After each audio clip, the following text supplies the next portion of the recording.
People on the block thought we were crazy because we were selling to white people. First time I sold coke, I was 14 years old. And then we took it to the next level where we stopped dealing on the corner. There was nobody doing it like I was doing it. We started handing out 10,000 business cards, like wildfire, just blew up. We couldn't keep up with the demand. Like, yo, I need your help, I need your help. And that's where I fucked up. I was being tapped by the feds. And I'm like, these motherfuckers, man.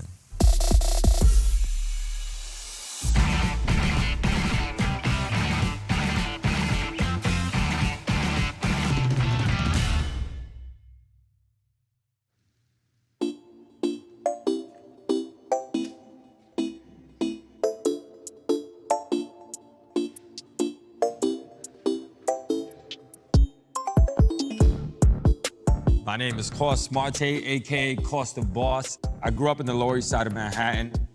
It was a very drug-infested neighborhood back in the day. It was a place where probably every 10 steps I took as a kid, I would see a heroin needle.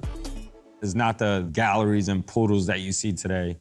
It was like Iraq or some shit, you know, a war zone. My mom came to New York 6 months pregnant with me. 3 months later, I popped out.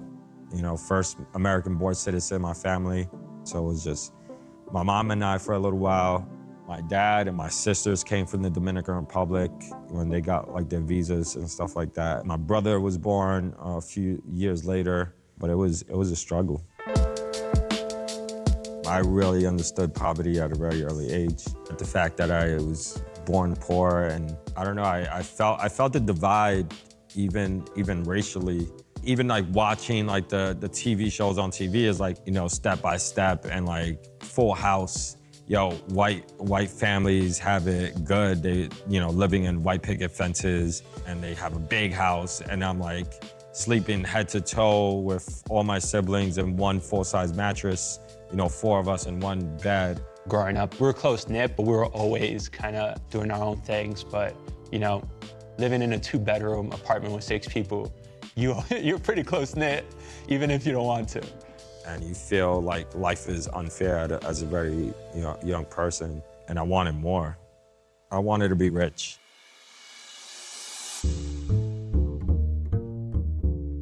So school was pretty easy for me growing up. I did pretty well. I remember in 3rd grade, like, the teachers asked my mom to skip me a grade, because I literally had nothing but hundreds. It was just too easy for me. My mom was actually a teacher in the Dominican Republic. When I was a kid, she taught me like how to multiply and all the math stuff that really helped me in the drug dealing world. My dad had the bodega downstairs from the building, and you know, I remember waking up before school, opening up the bodega. You know, I had to sweep, mop, you know, wipe shit down, and then head to school, and then after school come back, you know, work the counter, real child labor shit. First small crime I committed, I remember going to the Economy Candy store, and they had baseball cards. So I was like a big baseball card collector, and I used to steal the baseball cards there and, you know, buy like a Mary Jane candy, pay 5 cents and walk out with like $5, $10 worth of baseball cards and try to sell them at school. One of my cousins, who was like my best friend growing up, he was a bad motherfucker. He's locked up right now. But he was a bad influence on me too. Was the one that smoked weed with me for the first time.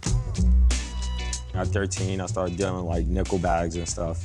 I was the kid that was smoking in school. It just opened the door because the other kids wanted to smoke. And so they would be like, yo, get me this. And I would go down the block, get it for them. So that was like the first time I made any transaction. It was scary because it was like the first time I brought like a nickel bag to school. And so it was like, you know, passing it under the desk. And it became like a supply and demand for me. I had a beeper.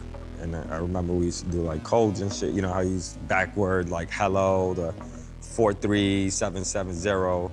You know, do like smaller dumb codes like that. I'm with my little brother and we're walking. I got a beep.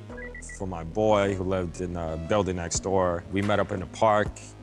He bought a couple nickel bags off of me, and he's like, yo, do you want to smoke? So I sat down, rolled up a blunt. At that time, I used to roll up fucking football blunts. I really didn't know how to roll. I was like, yo, I'm the best fucking blunt roller. I smoked a little bit, passed it back. He passed it back to me. Next thing I know, I feel like this grown-ass man just like grabs my arm. 9 undercover cops just come after my brother. I dropped down to my knee, and he was like, this is detective, blah, blah, blah. And he cuffed me right away. I just started shouting, crying. I was wearing my Dare shirt. And he's like, ah. And so he was like, don't take my brother. And like ripped his jacket off and was like, I'm part of the Dare program. And so I was just telling the police officer, I'm part of the Dare program, part of the Dare program. You know, I think the cops kind of like almost took a step back and really kind of let Coss go with a warning, called our parents. It was the first time where it hit me hard that my brother was up to something. People that I knew in the community were up to something that wasn't probably good. My mom was mad. My mom was like strictly, like, she thought marijuana was like the devil. My brother definitely got the talk. And I think my parents, you know, my parents weren't ignorant. My dad was more practical and was like, just, you know, basically told me, like, be smart about it. You know, don't do it outside where you're gonna get seen by other people and get caught. You know, do it inside. That's when I kind of stopped hanging out with my brother, just because of the reaction my parents had. But obviously, as a kid, I'm not gonna listen. I feel like all adolescents wanna be have some sort of rebellion. From nickel bags, it turned into, you know, dime bags of Coke. The first time I sold Coke I was 14 years old. I'm standing on the corner and this cokehead came up and he's like, yo, I need 2 bags of Coke. I was like, all right, so I went down to Stanton Street. In Stanton Street, I knew this guy and I bought 2 bags of Coke from him for 15 bucks a pop, and then came back and sold it, you know, and made 10 bucks. That was the first time when I was like, yo, I can make way more money than selling nickel bags of weed when I'm like profiting like 2 bucks per bag.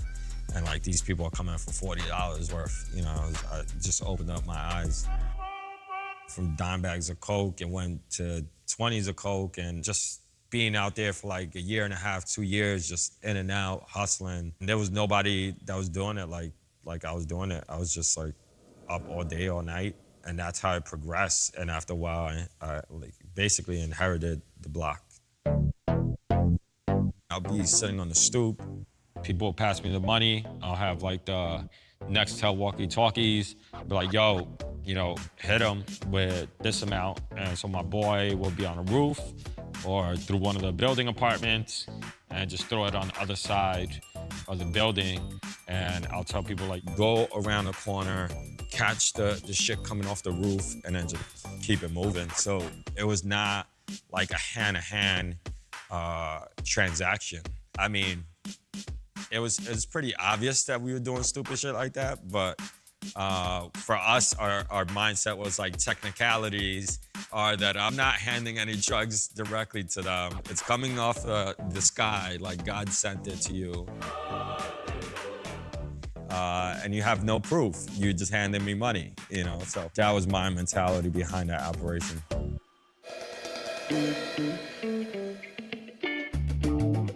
I don't even remember the first time I met Joey, but I knew of Joey and like seen him on the block, seen him in the hood. My name is Jose La Llave, and in Spanish it means the key. People call me the key. I first met Coss probably in the early 2000s. When I really started messing with him, I was like 16. Joey was always doing all types of other hustles, like setting up shop right on the corner. And like, I'm hustling, and I'm like, yo, what the fuck is he doing? And he's like, open up the box and just selling like white teas for $1 to like Chinese people, and just like coming up with $1,000 off like selling shit like that.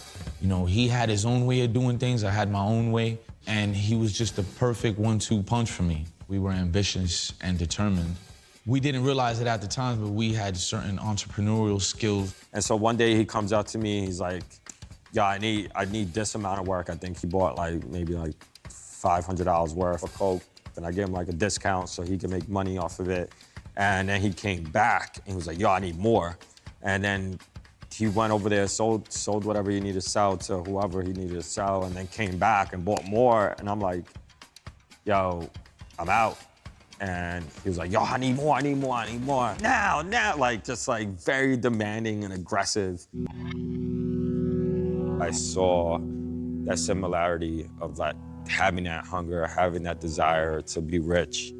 I was like, yo, I need help run the block.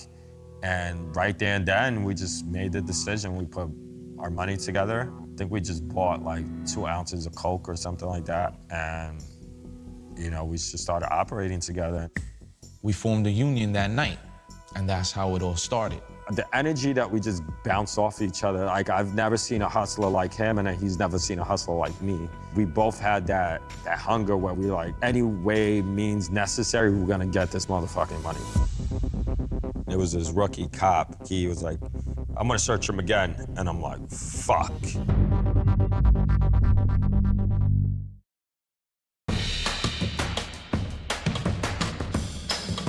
Joey and I went into business together. For us, it was like business never ended. Dealing with coke, selling crack as a teenager, I was just hungry. We worked our ass off. Every day, 365 days in a year, we never had no time to hang out or be with our families. I don't even know what holidays are. I don't give a shit about none of that. This is embarrassing, but I remember him, you know, going in between cars and taking a shit. And like, cause we didn't want to get off the block. Like he was like, yo, I can't go upstairs, we're gonna miss the sale. And like, he's like, yo, but I gotta use the bathroom. And he like went between cars, like, yo, this motherfucker serious? He's like, yo, Coss, get me toilet paper. And I'm like, getting toilet paper, like throwing it at him as a football. And like, it was a fucking movie. Like even brushing our teeth, we were like, buy the quart of water, buy a new toothbrush, buy a toothpaste. We actually took like no-dose pills, like caffeine pills to like, you know, keep us up. Cause like, at 4 or 5 in the morning was when it came like this extra wave of calls and people showing up to the corner, because there was like no other corner that was like really operating as like 24 hours a day. I remember I went home after like 3 days. I was like up in the streets, tired, like hustling all day, all night, and I was staying up days at a time. But I remember having like 5,000 bags of crack, $50,000 worth on the street. And I just finished like getting it from my connect. And I get to my mom's crib.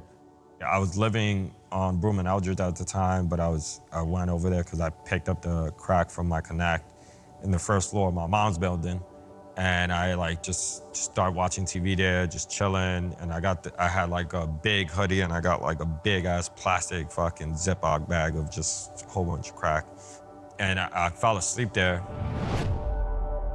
My dad woke me up and there was crack everywhere in my mom's apartment. Like literally it was like from the bathroom, kitchen to the living room, and it was just like a whole bunch of crack everywhere. I felt so embarrassed. I was like, oh shit, how the fuck all this shit got around? I don't know how the hell it got all over the apartment. I must have been sleepwalking because I was like dead.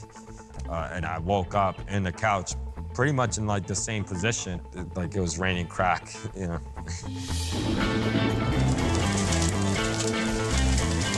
It's raining, hallelujah. Yeah. Yeah, my brother used to sleepwalk all the time. You know, he would just get up, sometimes just go to the couch, turn on the TV, and just sit there. He was asleep. And my brother's a hard sleeper, so like, he's knocked out, he's sleepwalking, you can't wake him up. My dad passed me a fucking broom and a dustpan, and we just started sweeping up everything and putting it in the Ziploc. I was just really surprised that he helped me pick it up. I guess he understood that, you know, he couldn't throw it away. I would have probably had some repercussion on the street. He's like, get that shit out of the crib. It's like, whatever, you know, like, yeah, not a lot of people know about that. There was this crackhead named Chula. Chula was like next level fucking gangster. Like I seen her like bring a knife to a gunfight, literally. So I get a call from her and she's like, yo, come to building A. It was like 3 blocks. Go upstairs to the crack house. I got like 50 bags of crack on me. And I knock on the door, opened up. I go in there, make the sale. Next thing I know, that like the fucking cops, they bring that like the big black fucking shit that they knock down the door with. So they like bang the door, and the other crackheads was just like fucking scared, and I was scared. And Chula was by the door, and she like fucking stood by the door and was like, put her whole body into it. I had like 7 bags of weed on me. And so I took the 7 bags of weed and I just threw it behind the stove.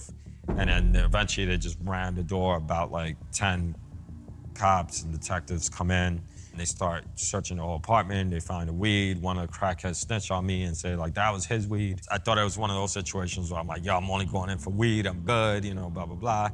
I get out to the hallway. I'm in cuffs. And there was this rookie cop. He was like, I'm gonna search him again. And I'm like, fuck. I remember I had a Rockaware jacket. It was like one of those flight jackets. And in the seams, in the seam of it, I had a little hole just slit right there. And I had a whole bunch of bags of crack throughout the whole seam of the jacket. And so he opens up, like, you know, spreads my legs. I'm still in cuffs. And like, he was very aggressive where like he banged my head against the wall. And he searched me. And then he felt like a little slit and just put his finger in there.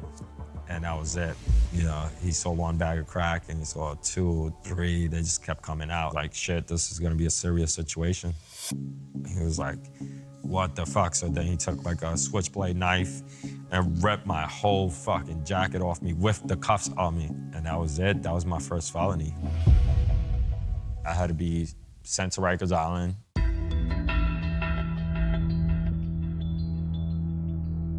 It was a shock. But it was a shock because I didn't want to tell anyone about it, especially once I got into middle school and high school. Slowly, he almost became invisible. It's not a pretty place. I remember like laying on my bed and it was just like thousands of mice just crawling all over the floor. It's like a horror movie. And I remember actually, the second day I was there, somebody got stabbed on my bed with a broomstick. My brother had an Uber-style delivery service before there was like Uber Eats. Before there was Seamless, there was Coss and Joey.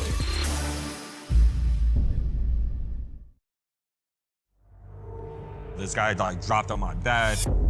Then I'm like, yo, get the fuck off my bed. The riot team came. We call them the Turtles because they come with like this, they look like Ninja Turtle outfit suits. The Turtles come in and you need to embrace for impact because they come in with the batons. They just start hitting people as soon as they come in the door, just banging anybody in the way. So you just gotta hit the ground. And so they bang up a couple people, they take people to the box. The whole fucking dorm is just like, everything is just flipped, beds all over the place, you know. And I get back to my bed and my sheets were like just covered in blood. And I remember like the officer was like, yo, it's night, lights out, everybody go to bed. I'm like, yo, I'm not going to fucking bed. You got fucking blood on my fucking sheets right here. You know, I flipped the mattress around. There was blood on the other side of the fucking plastic mattress. But at least I got a clean sheet and went to bed. So at 17, I got probation. I felt like I was not gonna sell drugs anymore. I was gonna turn a new leaf and like do the right thing. So I graduated from high school. I got accepted to UAlbany. That was like one of the first people in my family to go to college. But I brought some weed with me. I was just gonna smoke it for myself. And my roommate, he was like, word, what you got? So like I showed him, he's like, oh, and he bought like $100 worth right away. I had no intention of selling drugs up there. It was just supply and demand, you know. Next thing I know, I was bringing ounces of coke up to Albany, selling it. So like my branding was like these like plastic Ziploc Superman bags. After a month and a half in college, we threw a crazy party. We had like 200-300 girls. The cops raided us. Boom, knocked the door down. Came dogs, the whole canine unit. They found like this Superman Ziploc bags. They gave me an ultimatum. They said, you know, leave the school, or I could get arrested. So I got like banned from college. I don't know why that was not a wake-up call for me, but I go back to Manhattan. I like went back to the streets and did it again. It was when like white people started moving to the Lower East Side. Gentrification, real estate started going up, rent was ridiculous, so that in turn brought in better clientele. So, Happy Endings. It was a massage parlor back in the day, and then it became Happy Ending, the bar, club. When Happy Endings opened up, there was like a set of just like hipsters coming down the block. These bars and lounges in the community offered better prospects and was far more lucrative. Joey and I literally would just go up to people and say, we have blow. People on the block thought we were crazy because we were selling to white people. Everybody thought a white person was a cop. We took that risk and we became that first group to hustle to, you know, random people. And that's where our hustle changed.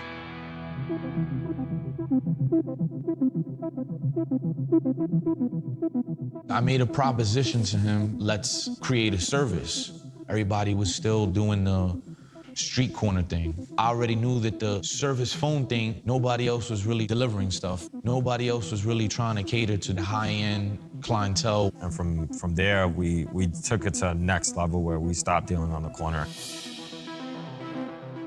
Joey and I went to Coss and we made 10,000 business cards and like made it legit.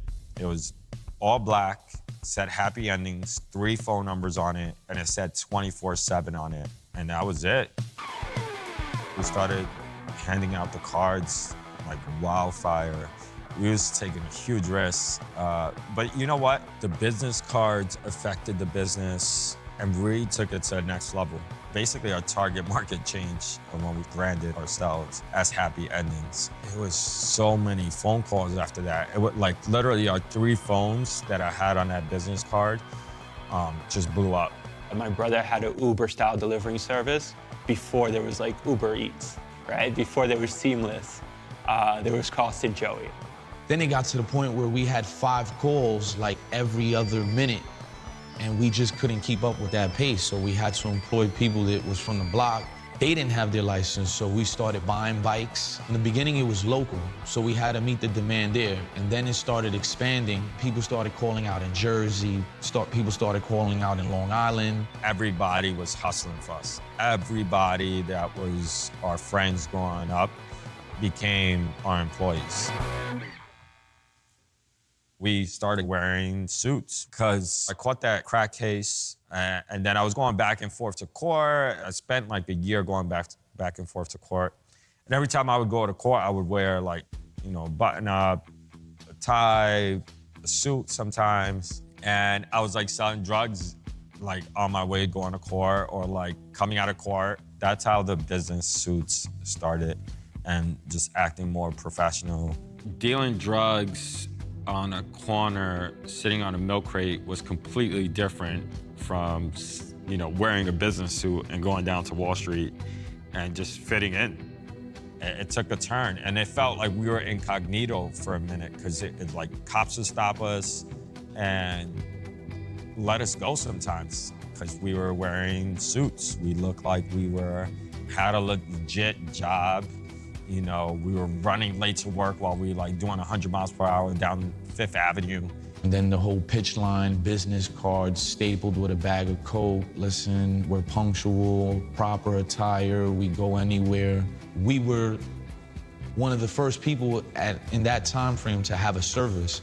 Seeing kind of like the people that was coming up to him were much more professional, were much more white, much more educated. You could connect the pieces. We changed our language. We changed the way we approach the individuals. I was not like, yo, what's good, blah, blah, blah. It was like actually speaking correct English, not ghetto language, making sure people understood us and like proper handshakes and like basically doing a startup where you're like being scrappy in every other way and then turning corporate. I think when Coss really hit that other level, I think he became more responsible in his lifestyle, but I think at that point he was so deep into the game, but it didn't change his decision-making overall. And that's when you realize that, you know, it was something much greater than what we saw when he was 13 and 14 years old. And that's when the business started like fucking booming. I see this white guy, he looks at me and I look at him and he's like, Coss Marte, and I'm like, what the fuck? How the fuck you know my name? He's like, pulls out his badge.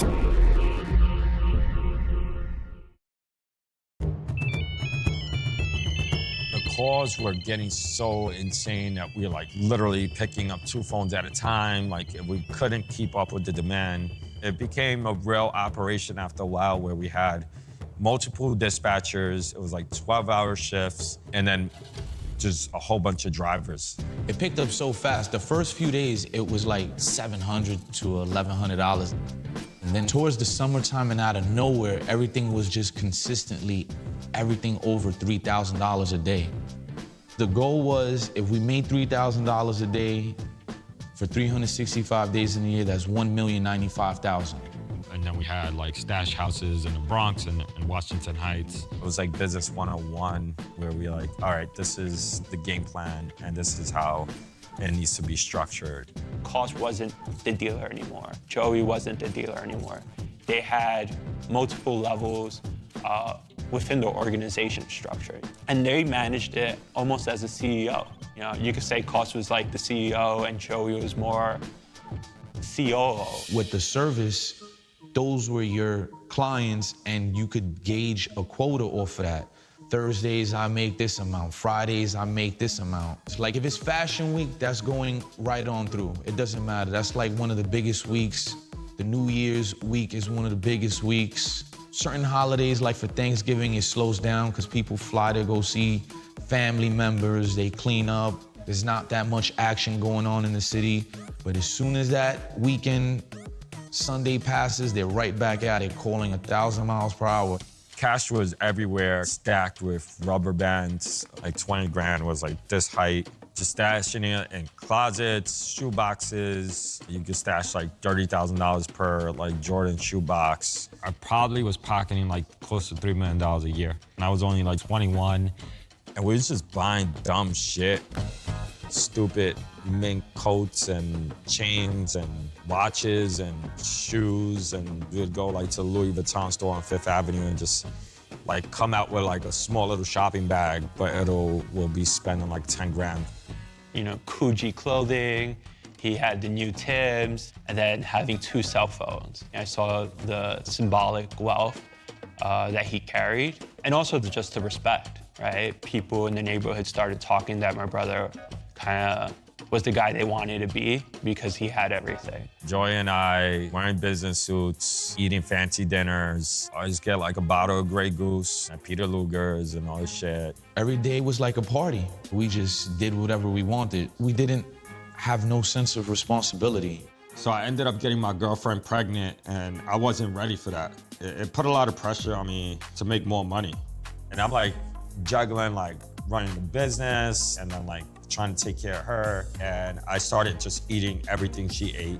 We was just overindulging, living, splurging. Whatever I wanted, I got.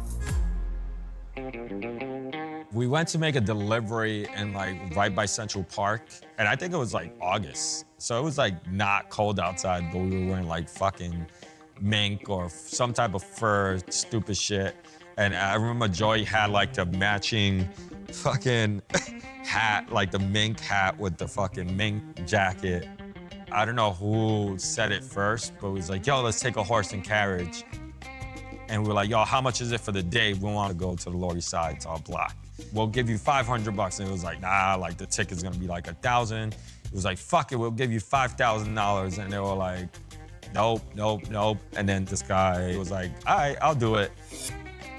We were like literally stopping traffic. Those horse and carriages are super slow and so many cars like beeping, and we're like going down like Fifth Avenue.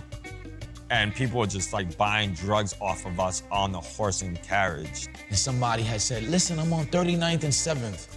I said, oh shit, I'm a block away. He said, what car are you in?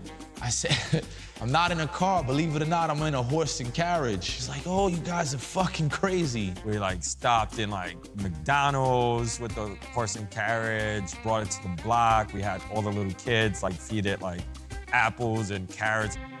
I don't know how like we got away with shit like that, but we got away with it. At the height of everything, Joey got locked up. Joey was doing like a year. And so now I'm like running everything on my own. There was this one guy, he was our dispatcher. He started stealing shit. Behind my back, he started a new phone and made new business cards. And he was like making these sales and stealing our customers and directing them to a new phone. And then this guy named Dominic, one of my first customers who bought a lot of cocaine from the beginning. Dominic had my personal number, so he calls me, he's like, yo, this guy gave me some different shit. He actually gave me a new business card. Do you have a new number? And I was like, what? What the fuck is the number? So I got that number, I called it, the dispatcher picks up, and I'm like, yo, what the fuck is he doing? And I got all the phones that he had in his possessions. I switched those numbers and I took that number that he started, not knowing that that phone that he started was being tapped by the feds. And that's where I fucked up. What I did, I was in a stash house in the Bronx. I'm doing all the dispatching now. I didn't trust anybody anymore. And I was sending people to the different locations. I'm sending these guys, they tell me, copy, I'm heading over there, then the phones were being shut down. We're sorry. The number you have reached is not in service at this time, and there is no new number. And so I'm like, yo, what the fuck is going on? So I'm like calling other drivers. I'm like, yo, I need your help, I need your help. And people are like, not available. And then I had no drivers, and I'm like, fuck it, I'm gonna make this delivery myself. And so I leave the stash house, and as I walk out of the stash house, I see this white guy. He looks at me, and I look at him, and he's like, Coss Marte, and I'm like, what the fuck? How the fuck you know my name? He's like, pulls out his badge. This is Drug Enforcement Agent, Detective Joseph King, and he says that your whole operation is over. I like opened it up, I stick my fingers in there, and there was like 10 tabs of acid. My mind was like, fuck it. You know, what more do I have to lose? Let me just get high.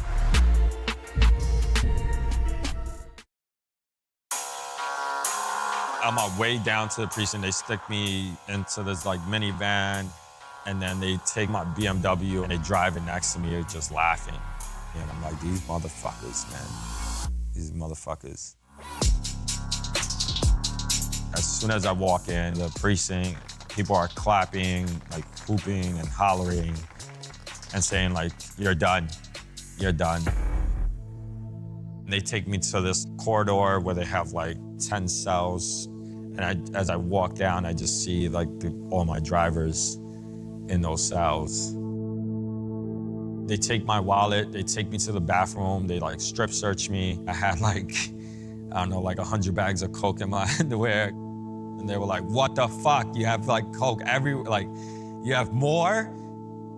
They give me back my wallet. This wallet, I had a little zipper type of stuff inside. I like opened it up, I stick my fingers in there, and it was like 10 tabs of acid.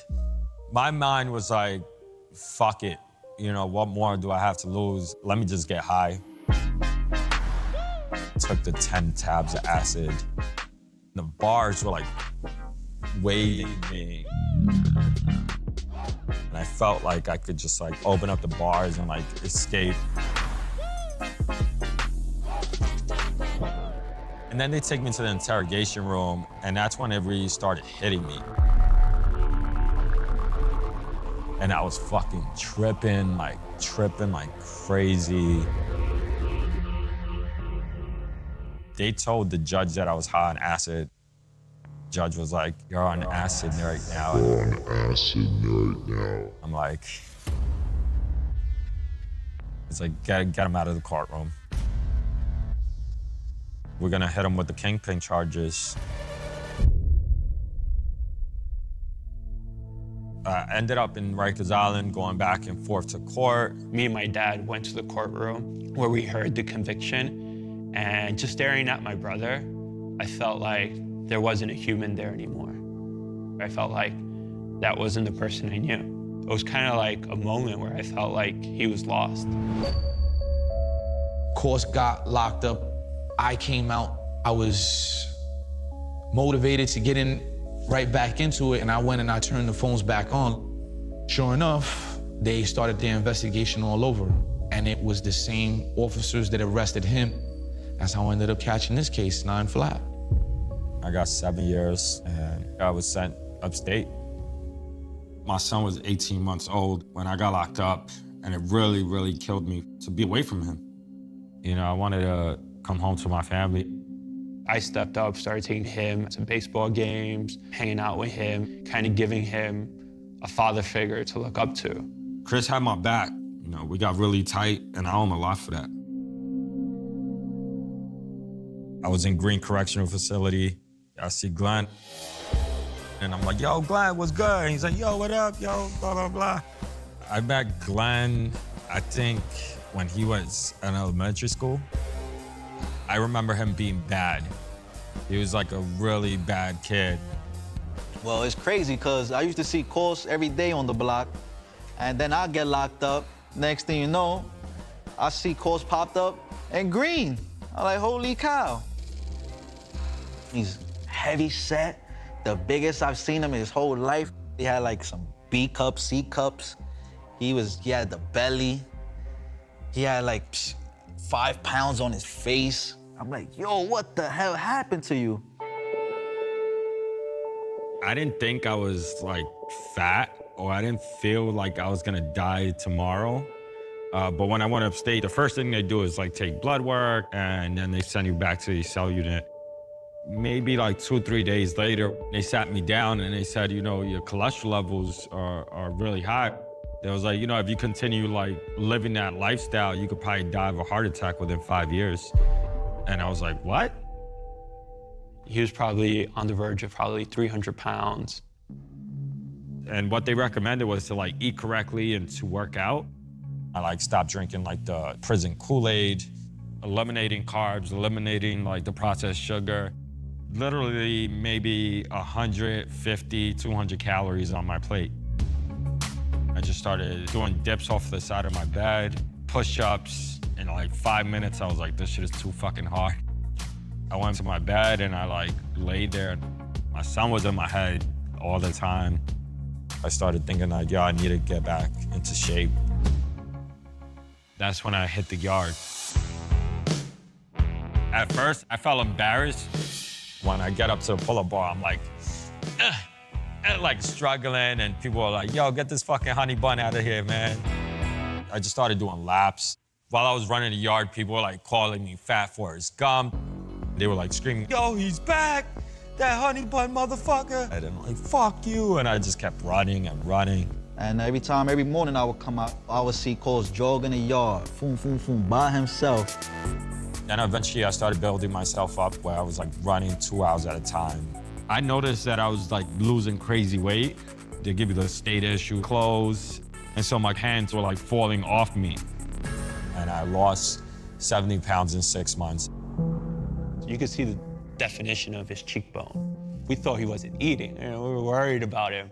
I felt like freedom in a sense, because I just kept running and focused, and it was like a time for me to meditate.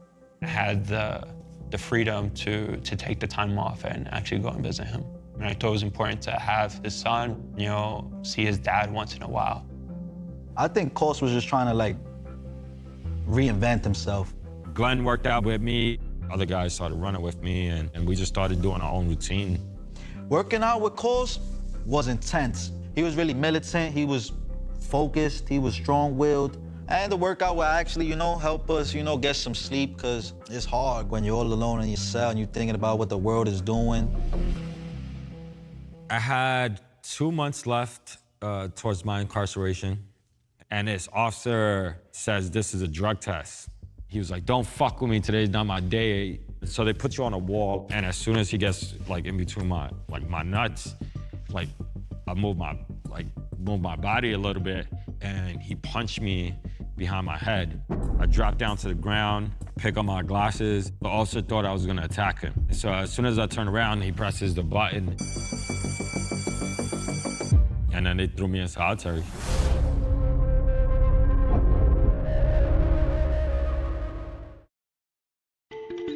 I did 30 days in solitary, and I was facing 3 more years.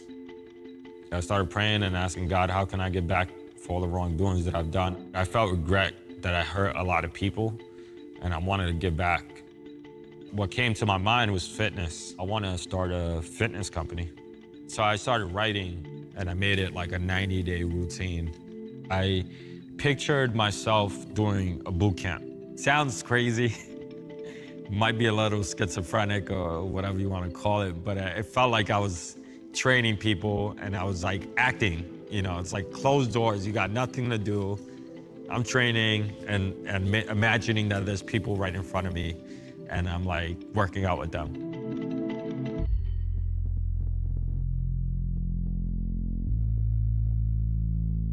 So I came home, I'm 160 pounds, like super skinny, pretty much lost everything, all my money, you know, going from job to job to job and nobody wanting to open up that door. So I went back to my mom's. I live on my mom's couch. I think my relationship with my family was not easy. They didn't believe when I was inside and told them like, yo, I'm coming home, I'm gonna do the right thing. I think he realized the time that he lost, and he was just trying to make that up. My favorite memory of him, man, seeing him home, man. Transformed and all that. I was happy to see him. That was my favorite memory of him. I went to the park and started doing the workouts there. And I like took a broken piece of pipe, stuck it between fences, and I just started doing pull-up bar training. Like seeing that like some of the guys that I used to hang out with back in the day just sit on the bench just looking at me like I was nuts. Him, he had a goal. He already said it. He already know what he had to do. He just had to go about doing it. I came out with the idea like, yo, I'm gonna do a prison-style boot camp. I'm gonna get people out here and work out and all this stuff. And yo, this is gonna pop off. I know it's gonna pop off. I just did it.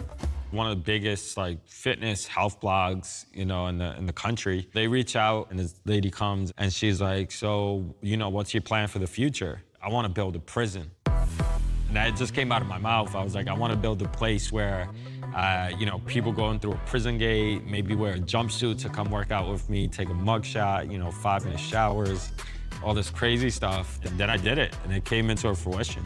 I raised money, and then I started looking for like prison gates. I found out that eBay sells like a lot of prison gates. So ComBody is a prison-style boot camp where we hire formerly incarcerated individuals to teach fitness classes. And today, it's become a fitness lifestyle media brand. I hire people coming out of this system because I felt the pain when I came home.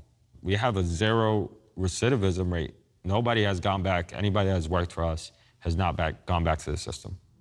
I think one of the most important things that we all learned is that you can change. There was a moment where I thought my brother was lost. My brother was invisible to me. I barely spoke about him. You know, he was on the verge of death. He was on the verge of his son not having a father. You know, he was on the verge of not being known for anything in his life. And I think that's what changed him. And it's something that all of us are proud of. So I opened up ComBody in the exact same corner on Eldridge and Broome when I first got arrested at with Chris when he had that Dare shirt. And then I went back to full circle, and now I'm selling fitness there. You know, today we've trained over 20,000 people through ComBody. You know, from idea that started in solitary, it became into, you know, a real thing, a reality. You should record the po-po. It's part of the brand.